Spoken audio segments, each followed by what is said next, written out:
ఇక టీడీపీ జాతీయ కార్యదర్శి బీద రవిచంద్ర తన సొంతూరు ఇసుకపల్లిలో కంటతడి పెట్టడం రాజకీయంగా చర్చనీయాంశమైంది. నెల్లూరు జిల్లా ఇసుకపల్లిలో పెద్ద సంఖ్యలో వైసీపీ శ్రేణులు ఆయన సమక్షంలో టీడీపీలో చేరారు. కావల్ ఎమ్మెల్యే ప్రతాప్ కుమార్ రెడ్డి, ఎంపీలు బీద మస్తాన్ రావు, ఆదాల ప్రభాకర్ రెడ్డి, మాజీ ఎమ్మెల్యే విష్ణువర్ధన్ రెడ్డి నలుగురు ఒక్కటయ్యారని తానొక్కడే టీడీపీలోనే ఉన్నానన్నారు. వైసీపీ వైపు నలుగురున్నా తన పట్ల అభిమానం చూపిస్తున్నారని, కష్టాల్లో ఉన్నాను సహాయం చేయండి అంటూ ఒక్కసారిగా భావోద్వేగానికి గురయ్యారు.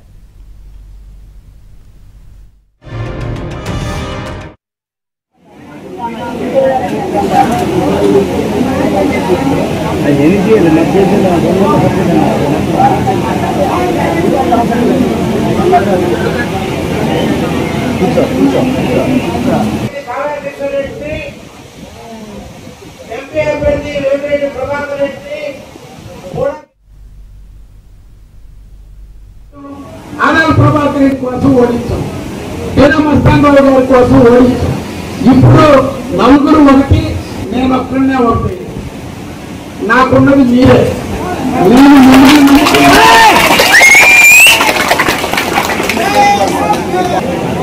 ఎందుకంటే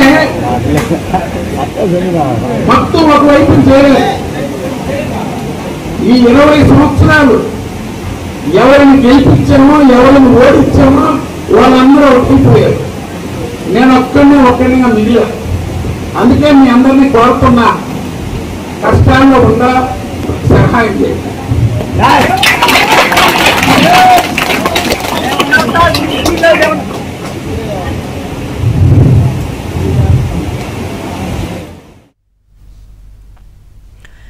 నెల్లూరు జిల్లా ఇసుకపల్లిలో రవిచంద్ర ఆధ్వర్యంలో భారీగా కూడా వలసలు జాయినింగ్స్ ఉన్నాయి. ఈ నేపథ్యంలో ఆయన అక్కడ కంటతడి పెట్టడం భావోద్వేగానికి గురవడం చర్చనీయాంశంగా మారింది. మరిన్ని వివరాలు మా ప్రతినిధి మహేష్ అడిగి తెలుసుకుందాం. మహేష్, విజయచంద్రిక కావల్ నియోజకవర్గం ఇసుకపాలెం అనేది బీదా సోదరుల సొంత ప్రాంతం, సొంత ఊరు. అక్కడికి ఇటీవల ఎంపీ బీదా మస్తాన్ రావు వచ్చి వైసీపీకి అందరూ ఓట్లు వేయాలని చెప్పి కోరడం జరిగింది. అక్కడ 2000 మెజార్టీ తెస్తానంటూ కూడా ఆయన ప్రగల్భాలు పలికారు. ఈ నేపథ్యంలో నిన్నటి రోజున బీదా రవిచంద్ర అక్కడికి వెళ్ళగానే ఒక్కసారిగా స్థానికులు, వాళ్ళ అనుచరులు, టీడీపీ శ్రేణులందరూ కూడా అపూర్వ స్వాగతం పలికారు. వాళ్ళంతా కూడా మూకుమ్మడిగా ప్రతి ఒక్కరు కూడా టీడీపీకే పనిచేస్తామో, మీ ఆధ్వర్యంలో నడుస్తామని చెప్పి రవిచంద్రకి చెప్పారు. వాళ్ళ అభిమానాన్ని చూసి ఒక్కసారిగా బీదా రవిచంద్ర ఆయన టీడీపీ జాతీయ ప్రధాన కార్యదర్శిగా ఉన్నారు. ఆయన భావోద్వేగానికి గురయ్యారు, కంటతడి పెట్టారు. ఈ సన్నివేశం అందరినీ కూడా కలిసివేసింది. అక్కడ ఉన్నటువంటి వాళ్ళందరినీ కూడా వాళ్ళంతా ఒకటే భరోసా ఇచ్చారు రవిచంద్రకి.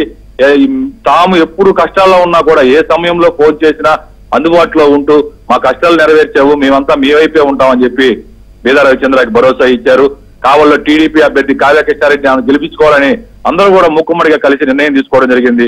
సొంతూరులో వాళ్ళందరూ అభిమానాన్ని చూసి బీదా రవిచంద్ర ఒకసారిగా భావోద్వేగానికి గురయ్యారు. గతంలో బీదా మస్తాన్ రావు, అలాగే మాజీ ఎమ్మెల్యే కాటంరెడ్డి విష్ణువర్ధన్ రెడ్డి, ఈ ప్రస్తుత ఎంపీ ఆదాల ప్రభాకర్ రెడ్డి గెలుపు కోసం మనమంతా కూడా పనిచేశాం. కానీ వాళ్ళంతా కూడా ఇప్పుడు కావలి ఎమ్మెల్యే రామిరెడ్డి ప్రతాప్ కోసం పనిచేస్తున్నారు. వైసీపీకి వెళ్ళిపోయారు. వాళ్ళంతా నలుగురు కలిసి ఒకటయ్యారు. నేను ఒక్కడనే ఒకవైపు ఉన్నాను, దయచేసి ఈసారి మీరందరూ కూడా సాయం చేయాలంటే మీరు అలా అడగాల్సిన అవసరమే లేదు. ఈసారి ఖచ్చితంగా టీడీపీ అభ్యర్థి గెలుపు కోసం పనిచేస్తామని చెప్పి రవిచంద్రకు వాళ్ళు చెప్పడం జరిగింది. అప్పట్లో కూడా మీరు చెప్పారు కాబట్టి వాళ్ళకి ఓట్లు వేసాము అని చెప్పి వాళ్ళు చెప్పడంతో ఒకసారి అభిమానం చూసి రవిచంద్ర అవాకయ్యారు, ఒకసారిగా భావోద్వేగానికి గురయ్యారు. ఇక్కడ చూస్తే మస్తాన్ రావు ఈ చుట్టుపక్కల ఉన్నటువంటి ఇసుకపాలెం పరిసర ప్రాంతాల్లో పెద్ద ఎత్తున మత్స్యకార గ్రామాలు ఉన్నాయి. ఆ గ్రామాలన్నీ కూడా కలిగి తిరుగుతూ ఉన్నారు. వైసీపీకి ఓట్లు వేసేందుకు దురాయి వేయాలంటూ వాళ్ళందరినీ కూడా తీవ్రంగా ఒత్తిడి చేస్తారు, బెదిరింపులకు పాల్పడుతున్నారు. అయినా కూడా ఏ ఒక్క మత్స్యకార గ్రామం కూడా ఇప్పటి వరకు వైసీపీ వైపు చూసే పరిస్థితి లేదు. ఇటీవల స్వయాన బీదా మస్తాన్ రావుతో పాటు ఎమ్మెల్యే రామిరెడ్డి ప్రతాప్ కుమార్ రెడ్డి ఒక కార్యక్రమంలో పాల్గొంటే ఆ మత్స్యకారులందరూ కూడా వాళ్ళని నిలదీశారు. 10 ఏళ్ల కాలంలో మీరు ఏం చేశారు మా గ్రామాలకు అని చెప్పి మత్స్యకారులందరూ కూడా నిలదీయటం జరిగింది. ఈ ఎవరో కూడా ఆ చుట్టుపక్కల ఉన్నటువంటి ప్రాంతాలు ఏది కూడా కావలి, బోగోలు, వెడలూరు, కొడవలూరు ఈ ప్రాంతాలు ఎక్కడా కూడా మత్స్యకార కుటుంబాలు వాళ్ళు ఎవరు కూడా వైసీపీ వైపు చూసే పరిస్థితి లేదు. వాళ్ళు వెళ్తే ప్రశ్నలు వర్షం కురిపిస్తున్నారు.